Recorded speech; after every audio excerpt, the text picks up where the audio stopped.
Hello, my dear students. Welcome to my channel Scholarly Minds, and I hope that you all are doing great. And I know कि आप सभी MGPE 13 के video के लिए बेसब्री से इंतज़ार कर रहे हो and I am really very sorry कि ये वीडियो मैं इतना लेट अपलोड कर रही हूँ बिकॉज ना इसके आंसर्स वगैरह फाइंड करने में और एक अच्छा मटेरियल बनाने में ना थोड़ा सा टाइम लग जाता है।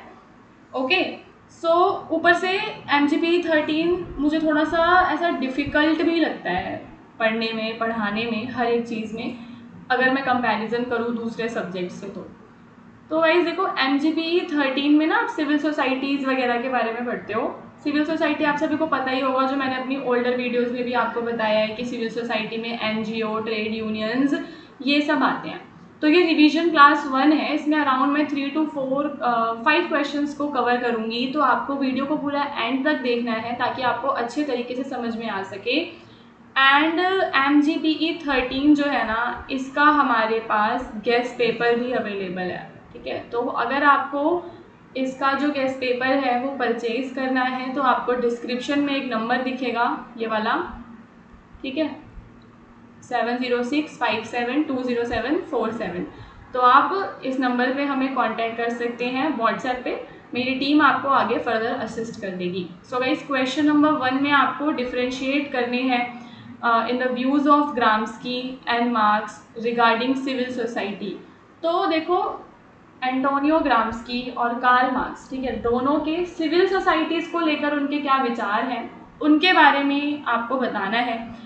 उनके बीच में आपको एक अंतर स्पष्ट करना है। ठीक है, तो आप बताएंगे, एक इंट्रोडक्शन देंगे आप पहले कार्ल मार्क्स और एंटोनियो ग्राम्स्की के बारे में कि ये दोनों के दोनों ही रूटेड हैं मार्क्सिस्ट आइडियोलॉजी में, यानी कि मार्क्सवादी विचारधारा से जुड़े हैं, लेकिन उन्होंने सिविल सोसाइटी की जो व्याख्या है वो अलग अलग की है। समझ रहे हो कि वैसे तो दोनों की जो आइडियोलॉजी है वो हमें मार्क्सिस्ट ही देखने के लिए मिलती है, but if we talk about civil society तो दोनों के व्यूज़ क्या हैं, अलग अलग हैं। जो मार्क्स है वो सिविल सोसाइटी को as a reflection of economic base देखते हैं, वहीं ग्राम्स्की उसको एक स्पेयर मानते हैं जहाँ पे आइडियोलॉजिकल और कल्चरल पावर्स जो हैं उसका एक क्षेत्र मतलब वो मानते हैं। अभी विद एग्जाम्पल मैं आपको बताऊंगी ना तो आपको समझ आ जाएगा। देखो, मार्क्स के व्यूज़ में क्या है, Marx believe that civil society is controlled by the ruling class. जैसा कि हम कार्ल मार्क्स के विचार पढ़ते हैं, आपने लास्ट ईयर भी पढ़ा होगा। तो कार्ल मार्क्स तो कहते हैं कि सिविल सोसाइटी को रूलिंग क्लास जो है वो कंट्रोल करती है। रूलिंग क्लास में आपके सारे इंस्टीट्यूशंस जैसे कि फैमिली, एजुकेशन, रिलीजन, ये सब आता है। तो मार्क्स के अनुसार सिविल सोसाइटी पर शासक वर्ग का नियंत्रण होता है and he saw civil society as not independent. तो यहाँ पे एक इम्पॉर्टेंट बात आपको क्या लिखनी है कि कार्ल मार्क्स सिविल सोसाइटी को इंडिपेंडेंट नहीं बताते हैं, बल्कि ये तो एक सुपर स्ट्रक्चर का पार्ट है। सुपर स्ट्रक्चर जो ये आपका कैपिटलिस्ट वाला जो क्लास है उसका पार्ट है।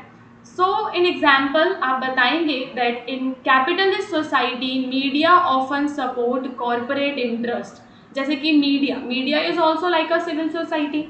तो मीडिया यहाँ पे क्या करती है गाइज, मीडिया हमेशा जो अमीर, जो उद्योगपति होते हैं ना, उनके हितों को सपोर्ट करती है। तो इस तरीके से वो यहाँ पे हमें ये बताने की कोशिश कर रहे हैं कि जो सिविल सोसाइटी है वो इंडिपेंडेंट नहीं होती है, उसके ऊपर रूलिंग क्लास, कैपिटलिस्ट क्लास जो है उसका प्रभुत्व होता है। वहीं जो ग्राम्स्की हैं उन्होंने इस कॉन्सेप्ट को एक्सपेंड कर दिया beyond the Marx. He argued that civil society is not just control by the economy but it is a battlefield for ideas. तो सिविल सोसाइटी के अंदर और भी दूसरे आइडियाज हम देखते हैं। He introduce the idea of cultural hegemony where the ruling class wins consent from the people by shaping values, norms and beliefs. तो यहाँ पे जो आपके ग्राम्स्की है ना, उन्होंने सांस्कृतिक वर्चस्व की एक अवधारणा दी है। सांस्कृतिक वर्चस्व क्या है, जहाँ पर जो शासक वर्ग है वो जनता की सहमति, वैचारिक नियंत्रण से प्राप्त करता है। Like if people start believing that inequality is natural. अब यहाँ पे लोग क्या कहते हैं कि अगर समाज में असमानता है, ये देखो ये तो नेचुरल सी ही बात है, जो हार्डवर्क करेगा केवल उसको ही पैसा कमा सकता है, वो बिना हार्डवर्क के कुछ नहीं होने वाला। तो यहाँ पे क्या होता है कि लोगों के दिमाग को ऐसा कर दिया जाता है कि वो इन चीज़ों पे विश्वास करने लगते हैं। तो वो क्या करते हैं, फिर अपोज नहीं करते सिस्टम को कि सरकार की जो जिम्मेदारी है, सरकार की जिम्मेदारी है कि सरकार हमें स्वच्छ हवा हमें मिले, ठीक है, स्वच्छ हमें पानी मिले, उसके अलावा आपको अच्छा रोड मिले, तो ये सब नहीं, वो इन चीज़ों पे लोग अपोज करना बंद कर देते हैं बिकॉज वो लोगों को एक तरीके से उनका ब्रेन वॉश हो जाता है। तो ग्राम्स्की कहते हैं that such beliefs are created through school, religion और मीडिया जो है वो काम करते हैं लोगों के अंदर इस तरीके के बिलीव्स को डालने का। एंड आप कंक्लूजन में बताएंगे that Marx viewed civil society as a tool of capitalist domination. समझ गए, हमेशा ही मार्क्स के आइडियाज़ में हमें कैपिटलिस्ट डोमिनेशन के बारे में बात करते हुए वो मिलते ही हैं, बट ग्राम्स्की उसको एक डायनेमिक स्पेस मानते हैं where ideological control is exercise. तो ग्राम्स्की ने उसको आइडियोलॉजी से जोड़ा है और कार्ल मार्क्स ने उसको कैपिटलिस्ट डोमिनेशन से जोड़ा है। अब हम यहाँ पे दूसरा क्वेश्चन डिस्कस करेंगे, analyse the issue of accountability of civil society organisations. नागरिक समाज संगठनों की जवाबदेही के मुद्दे का विश्लेषण कीजिए। Civil society play a vital role in democracy. तो हम क्या देखते हैं कि जो सिविल सोसाइटीज़ होती हैं इनका डेमोक्रेसी में काफ़ी ज़्यादा इम्पॉर्टेंट रोल होता है। However, as their influence grows, so does the need for transparency and accountability। तो जैसे ही इनका जो इन्फ्लुएंस है वो बढ़ता है तो पारदर्शिता, उत्तरदायित्व की आवश्यकता भी बढ़ जाती है। अब इनके जो अकाउंटेबिलिटी है, इनके उत्तरदायित्व में जो मुद्दे हैं उसके बारे में हम बात करेंगे, जैसे कि इंटरनल ट्रांसपेरेंसी की यहाँ पे कमी होती है।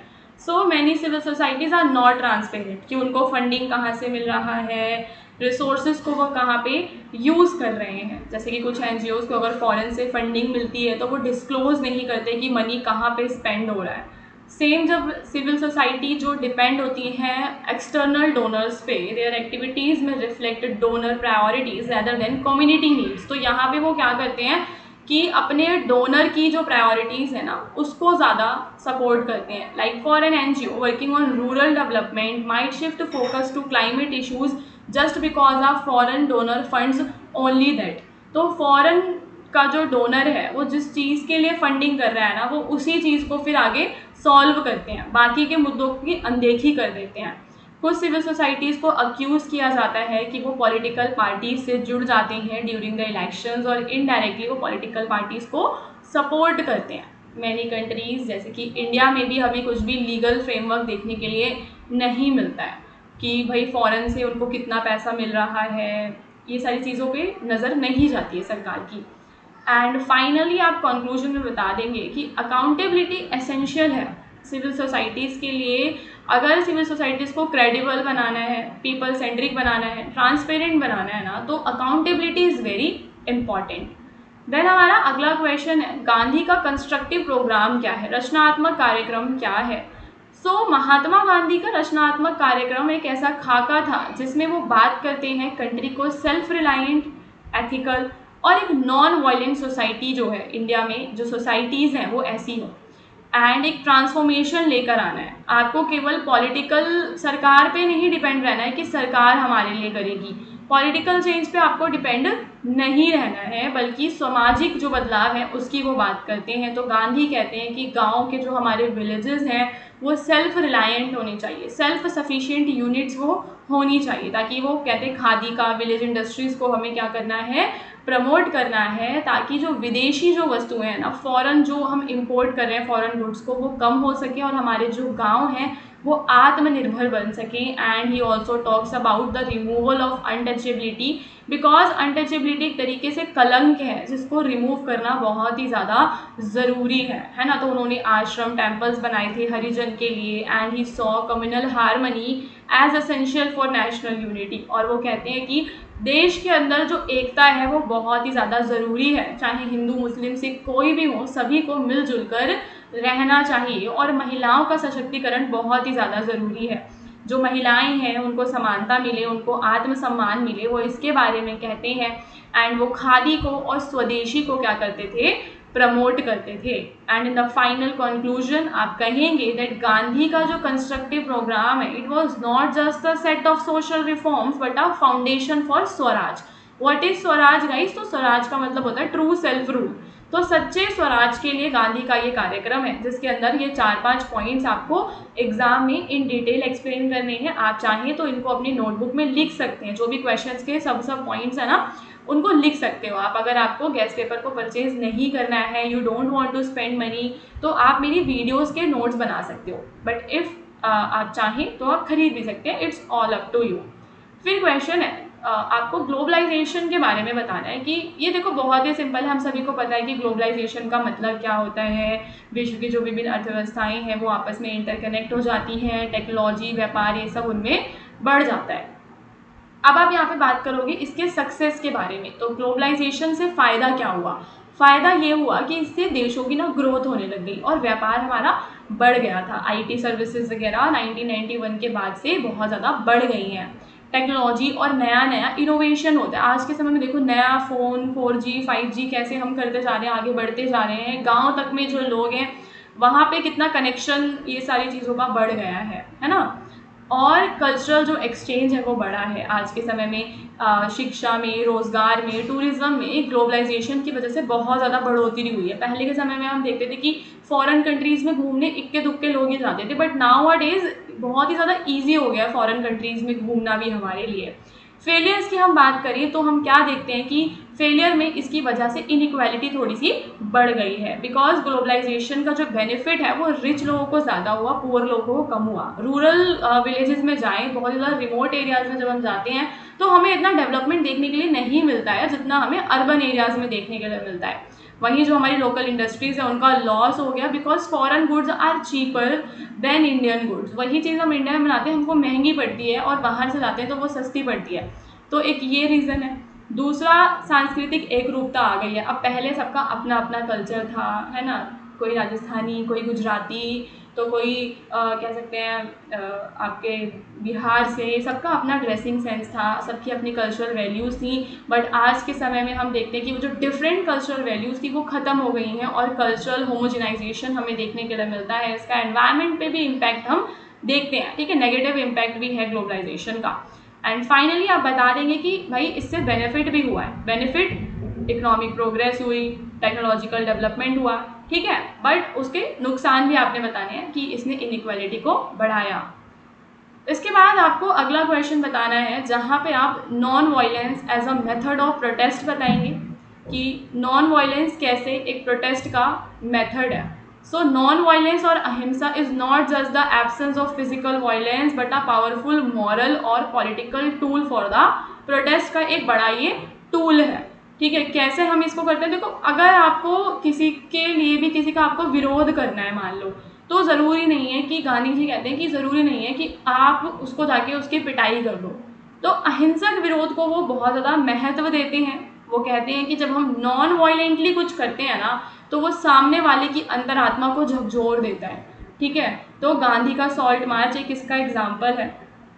उसके अलावा जो नॉन वायलेंट मेथड्स होते हैं ना वो डिस्ट्रक्शन को अवॉइड करते हैं, डेमोक्रेसी को प्रिजर्व करते हैं, और नॉन वायलेंट जो मेथड है वो गाइस इंक्लूसिव और सेफ होते हैं, ठीक है। उसमें वुमेन, एल्डरली, यूथ, हर कोई पार्टिसिपेट कर सकता है ना। अभी वायलेंट मेथड में तो ये नहीं बूढ़े लोग जाके किसी की पिटाई कर रहे हैं। तो नॉन वायलेंट वाला मास पार्टिसिपेशन को बढ़ावा देता है। उसके अलावा इसका लॉन्ग टर्म इम्पैक्ट रहता है, ठीक है। ये नहीं कि आज झगड़ा हुआ सिर्फ कल के लिए सॉल्व हो गया, तो ऐसा नहीं है। इसका लॉन्ग टर्म हम इम्पैक्ट देखते हैं। और वैश्विक पहचान, कभी कभी जो नॉन वायलेंट जो आंदोलन होते हैं ना उनको अंतर्राष्ट्रीय समर्थन भी मिलता है। एंड फाइनली आप बताएंगे that non violence is not a weakness बल्कि ये एक स्ट्रेंथ है, ठीक है। नॉन वायलेंट जो प्रोटेस्ट है वो डेमोक्रेटिक एक्सप्रेशन के लिए एक बहुत ही अच्छा प्रतीक है, क्योंकि गाइज मतलब देख रहे हो नॉन वायलेंटली किया जा रहा है ना तो वो एक प्रतीक बन जाता है। सो क्लास 1 यहीं पे एंड होती है। इसके बाद मैं क्लास 2 भी आज शाम तक अपलोड कर दूंगी। तो अगर आप चैनल पे नए हैं तो चैनल को सब्सक्राइब कर लेना जब तक आपके एग्ज़ाम्स नहीं ख़त्म होते, वैसे तो ख़त्म ही होने वाले हैं। ओके।